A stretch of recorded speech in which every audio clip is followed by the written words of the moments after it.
Look at this. They basically exploded. It's like, yeah, all the eggs. So sad. So I have none of the eggs that I can keep.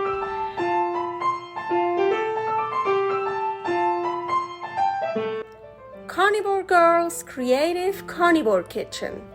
No plants. No dairy. The next level cooking show. Carnivore recipes with meat, fish, seafood, eggs, gelatin, flavored seltzer, water, and salt. From super easy to complicated. From quickly done to many hours in the kitchen. I always say everybody's body and brain are different, and you gotta figure out what works best for you. The carnivore lifestyle has tremendous benefits, healing effects, and is the best elimination diet. There are many different ways how to do carnivore. I found a way that momentarily works the best for me. In this cooking show, I'll show you it doesn't have to be boring and can be very creative, delicious, and fun. I already created so many carnivore recipes on Instagram at karnivorgirl.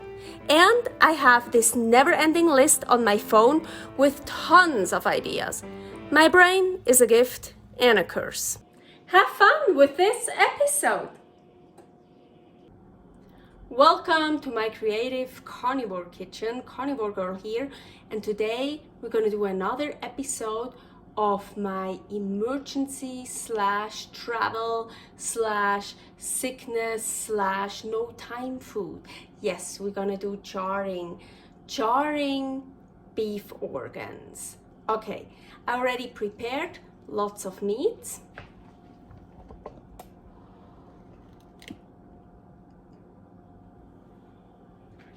So the organs, we have some beef kidney, some beef heart, some tripe, some sweetbreads.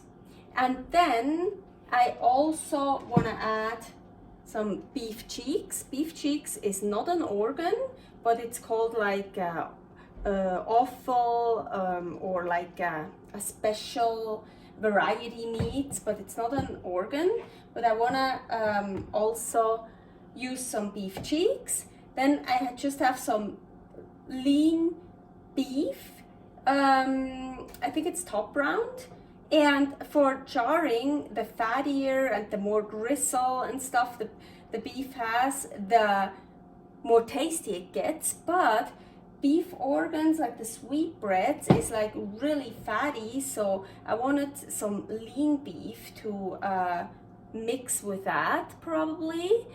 And then I also have chicken breast.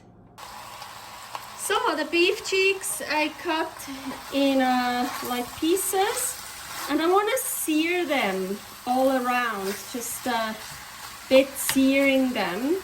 The same with the sweetbreads. I didn't cut them, I just kind of pulled it apart. And well, I had they were frozen and I already cut them when I froze them, so it was like almost like slices. And so now I'm just searing those two.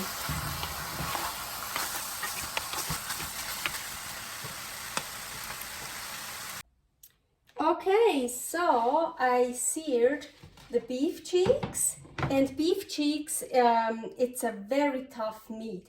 So pressure cooking them, jarring is perfect for those. The sweetbreads I also seared here, and I cut the bigger pieces in smaller pieces. So this stuff is ready. And now let's have some fun. So when you do jarring, you wanna work as clean as possible. So I over there you see I washed all the lids, the rings, and the jars are actually filled with warm hot water in the sink over there. So I rinsed everything with hot water. Here I already have 3 jars, and now it's just having fun, mix and match. So it's really cool. You can use one of these to fill up. Usually I don't use this. I don't know. Maybe I will today. I don't know. So let's do some beef cheeks and some tripe. I want to mix that. Yes, that sounds like a good combination. So, and you wanna well, this is very loose. You can push it a bit down. You can, yeah, give it a little bit of a push to fill it up more, but you don't want to like really push it all the way down and fill it like crazy. So I would say, so this looks good because you want to give 1 inch headspace. Headspace is the space you leave on top, and 1 inch is perfectly, it's like from this rim up, it's 1 inch kind of. So I would say, so maybe another tripe piece. Nice.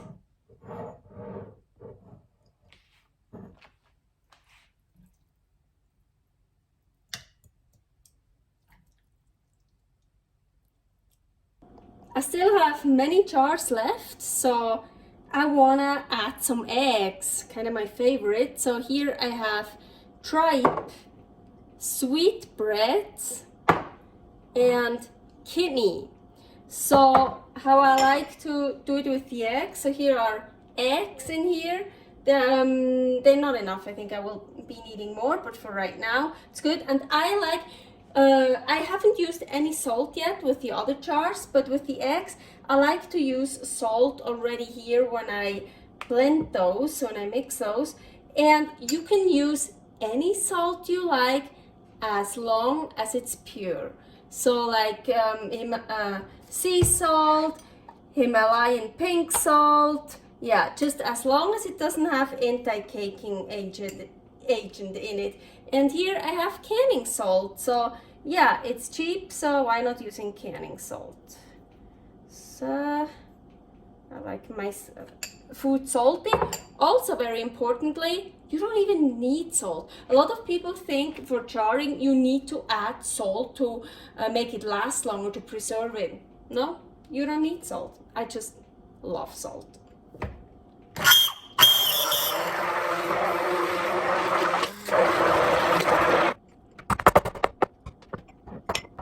So, and now I just fill those up until like the rim. Maybe a tiny bit less. I think it kind of mixed it itself already, but here I have this and I can, yeah, it mixed it by itself. So, okay, I also filled 2 jars with just egg, salt and egg, what I love. So, and these here, you can see this is the sweetbreads. It's like, they like swimming up here. And yeah, the tripe too. And the kidney is kind of down and up here. So yeah, I can't control that. Of course, I wish I could mix it well, but it's what gonna, it will happen what will happen in the pressure cooker. So now these are with eggs, these without. So I want to add salt. I just put some salt over them, just like, wow. I like a lot of salt. You don't have to do that.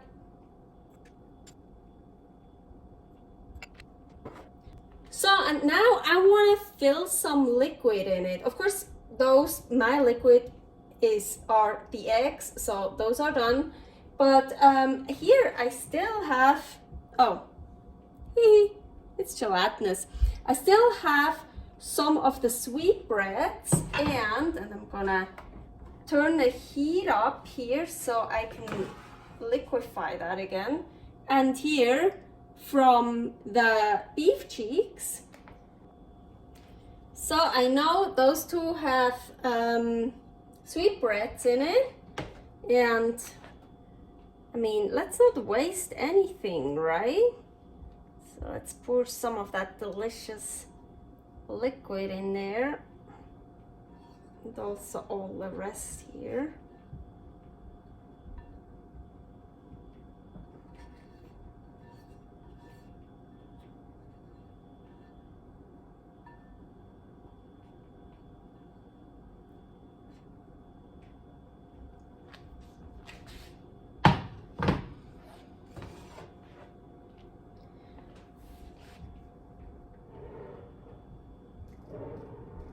Same with the beef cheeks.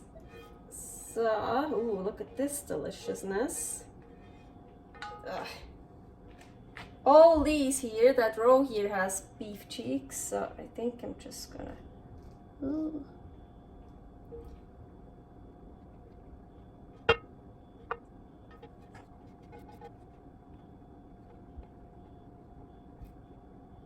So that was just to use that up, because you know me, I don't like to waste anything.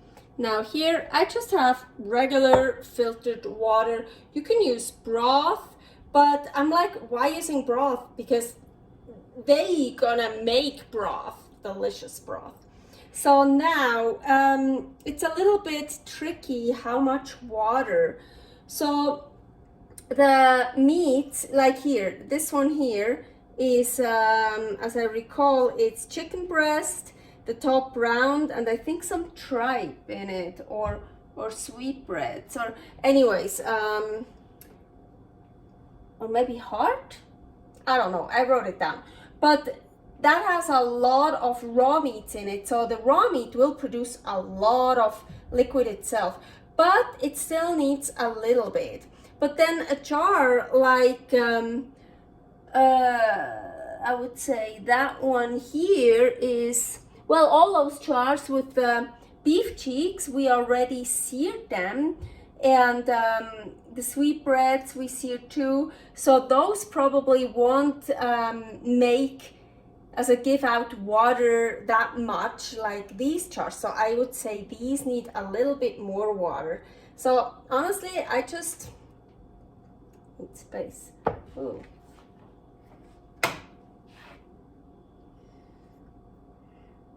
I just do it by feeling, I don't know, so a little bit, just like that.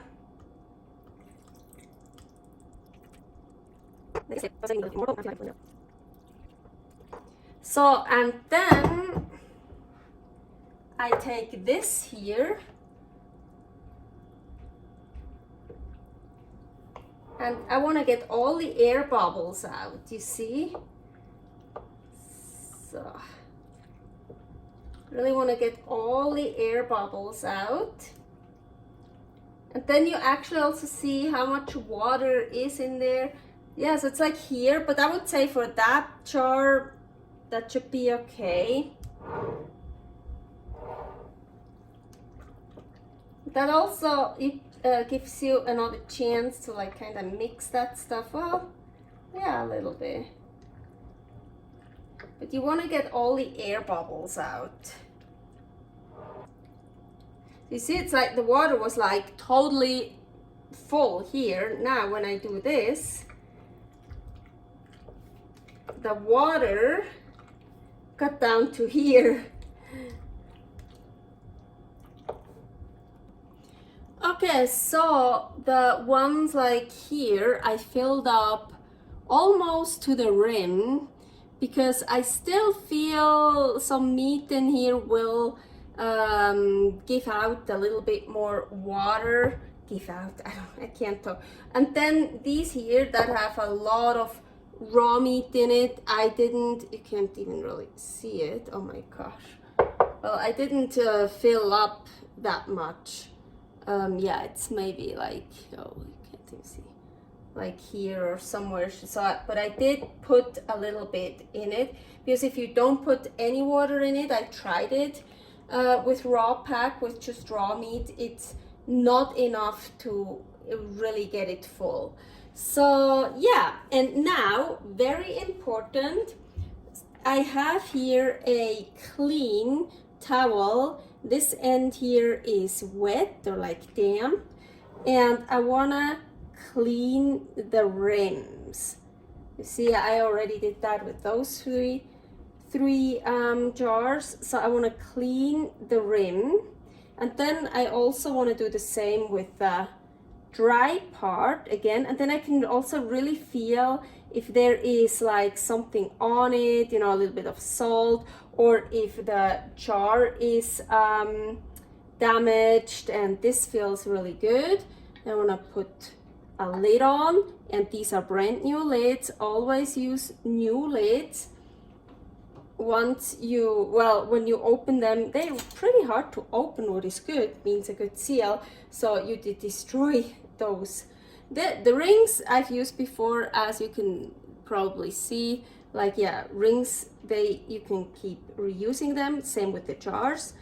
And I just, with 2 fingers, just a little bit, like tight, but you see, not like, well, you could also really make it tight with 2 fingers. You don't want that, because it still needs to get the air out here, so for the pressure to work.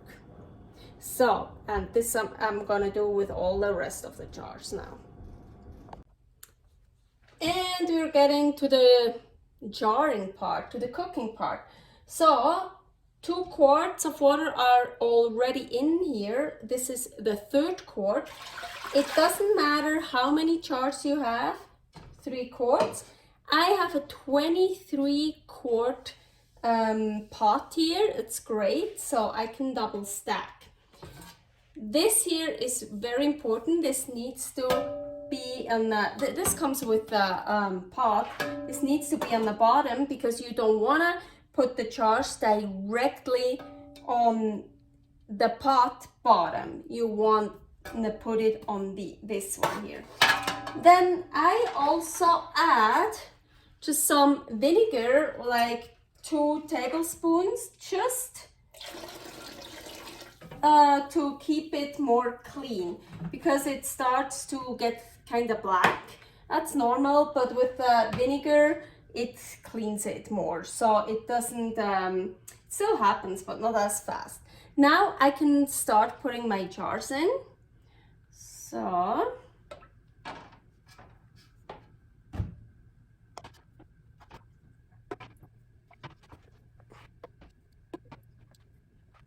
So I can fit 8 jars in here, and now in the first layer, and now I could just put them on top of each other like this.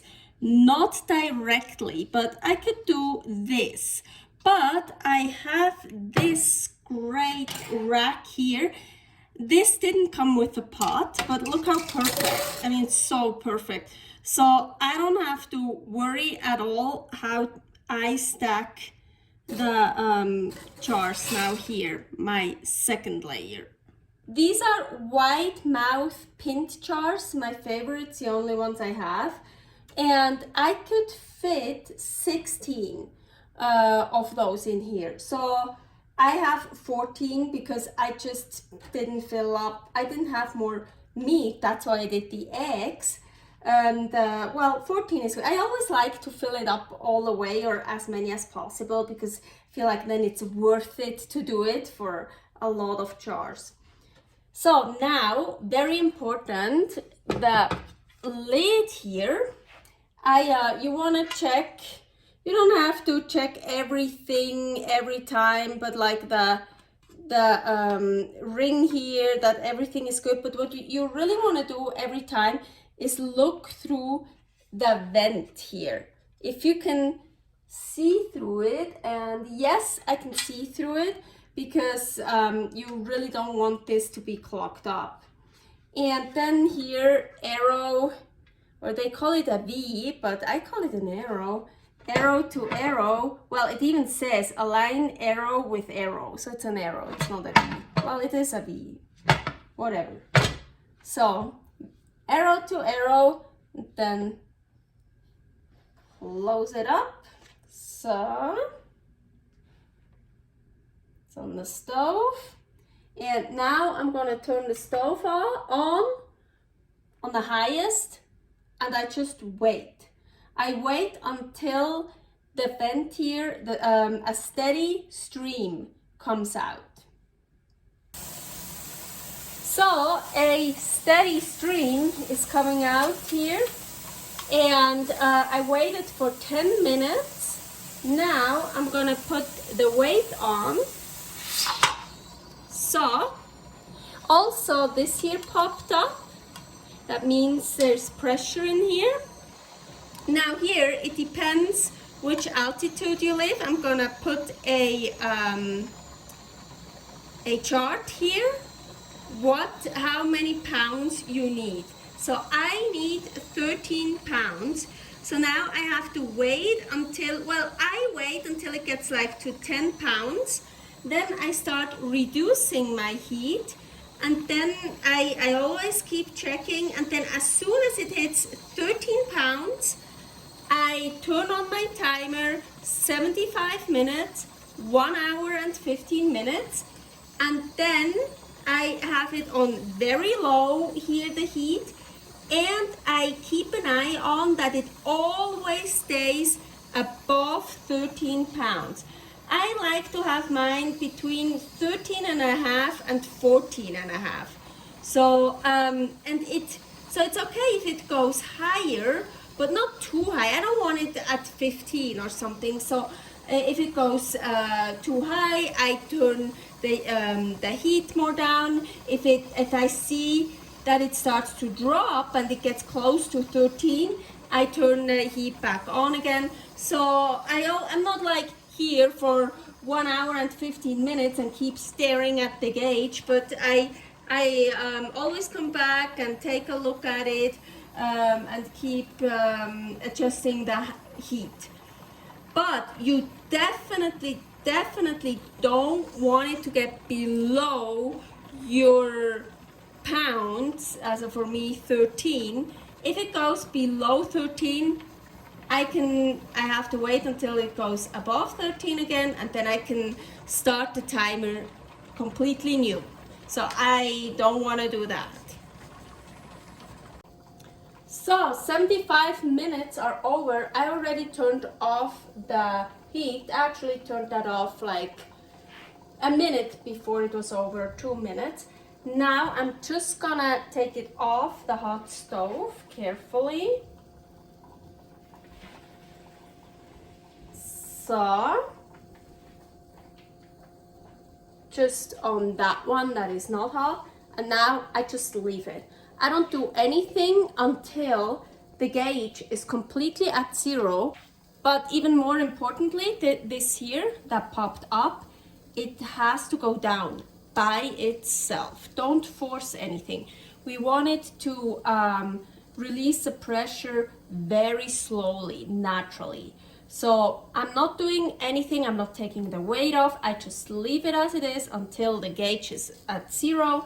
And this thing here is totally down.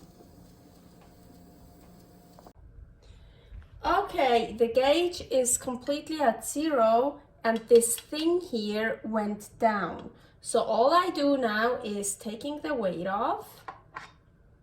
So, and I set my timer for 10 minutes. So I'm gonna wait 10 minutes. 10 minutes are over, and now all I do is opening the lid.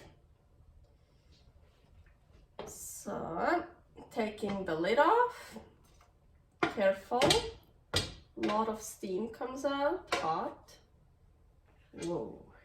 And I already see some mishaps here, a lot of mishaps, holy shit. Well, now I'm gonna wait another 10 minutes before I do anything else. Okay, I definitely filled up the eggs too much. These are all the eggs that, look at this. They basically exploded.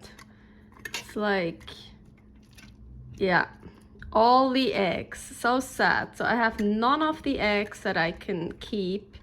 Well, this is good food. I'm gonna eat all that stuff. Don't worry. I think I could even freeze it, but freezing it won't taste as good anymore. So it's totally good to eat, but I'm really sad I can't keep them for storage.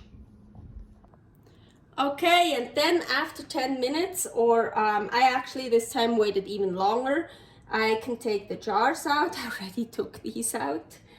And that one here.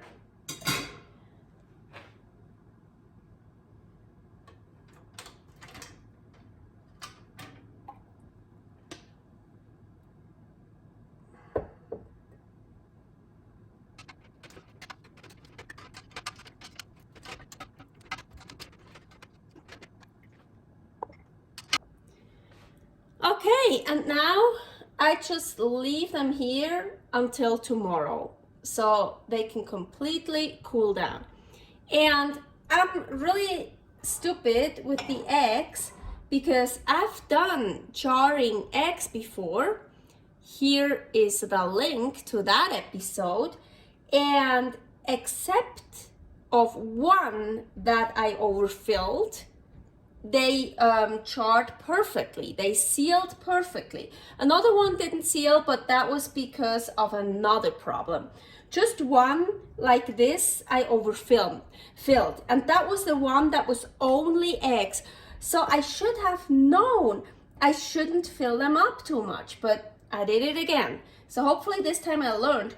Why in the other episode all the other ones with eggs worked is because they had much more meat in it than eggs. But also these here with this is the kidney, I think this is the sweetbreads, and this is the tripe.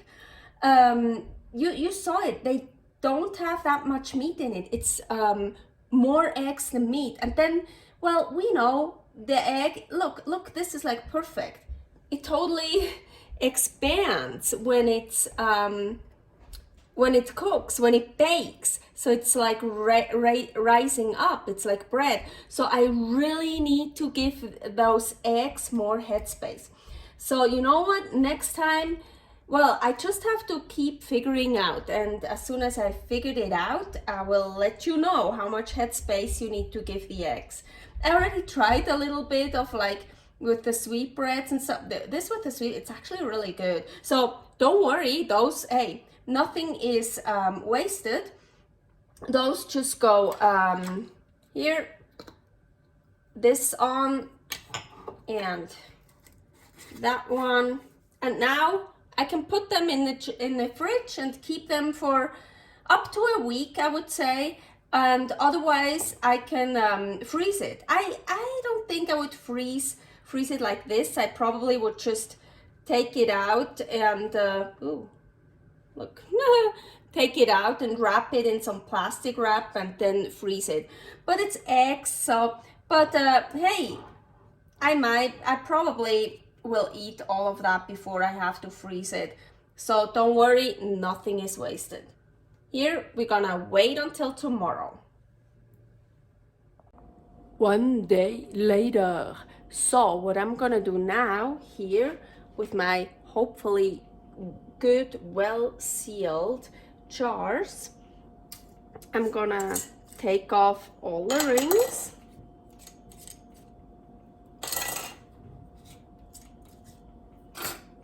So I'll take off all the rest of the rings, but I'm gonna show you here. So yeah, unfortunately it didn't, I like it when it's all the way up, like filled up.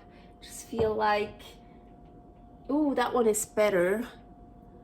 So the less air is in there, or like the less room that is in there, the better. Really try to fill it up. well, sometimes, as I said, it's hard to figure out how much liquid to put in. But anyway, so I will show you with this one here. So let's do the seal test first. So the seal test, you wanna hold on to just the lid, not the jar, just the lid here. And so with 2 fingers, and perfect seal test. Yes, so they're perfectly sealed. And so I'm gonna do that with all the others too, and then I'm gonna clean it, and I also clean it here, this one here. So just wanna make it nice and clean.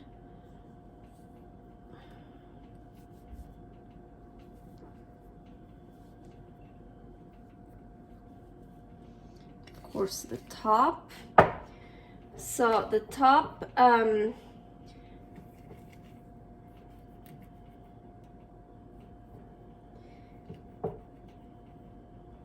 I have some explosion on here. So the top, then I usually dry off with this to trying to get the fat off so I can write on it. Okay, so I'm done cleaning them, and now I'm gonna label them. So this one here is beef cheeks and kidney. So beef cheeks, beef kidney, and the date. Yesterday was a 28. So now I'm gonna label all of them before I put them into storage. So the easiest way how to store them, I think, is just put them back in those mason jar cardboard boxes. I reinforced them a little bit, you see, with duct tape, because especially it's really heavy now. Don't try to pull it like that, because you can see here it's how it's you will pull this off, like how it's glued together here. So you always want to make sure to like do this, not just here. But so, and after a while, yeah, it's just cardboard, so this is just holding them together a bit better. So now very important here, the same like in the pressure canner pot, you don't want to store them right on top of each other. It puts too much pressure on the lid, and it could open the seal, and even worse, you wouldn't even know that the food gets spoiled, because this will keep pushing the lid down, so it takes a really long time to spoil. Also, like, it's spoiled but you can't see it. But if this would be a bad seal, it's not, but if it would be, so air gets into here, then it would really spoil and get moldy and gross, and you could see it. But if you have them in these boxes, what I do is I just put one on top of another. That's totally fine, because the weight is distributed to all of them. And they say you can put like 3 on top of each other, but I feel more comfortable only doing 2. And yeah, then I just leave it like this. How to open a jar the easiest way? Find where this rim here is the closest to the lid. Then I think a little fork is easier than a spoon, but it is sometimes a bit hard.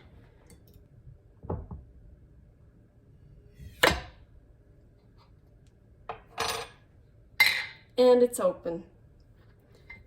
This one, throw away, always use new ones for jarring again. Thanks for watching. If you try out this recipe, please tag me and let me know how you like it. Subscribe, share, like, comment, follow me on Instagram @karnivorgirl. See you next week in my next episode of Carnivore Girl's Creative Carnivore Kitchen. No plants, no dairy, the next level cooking show.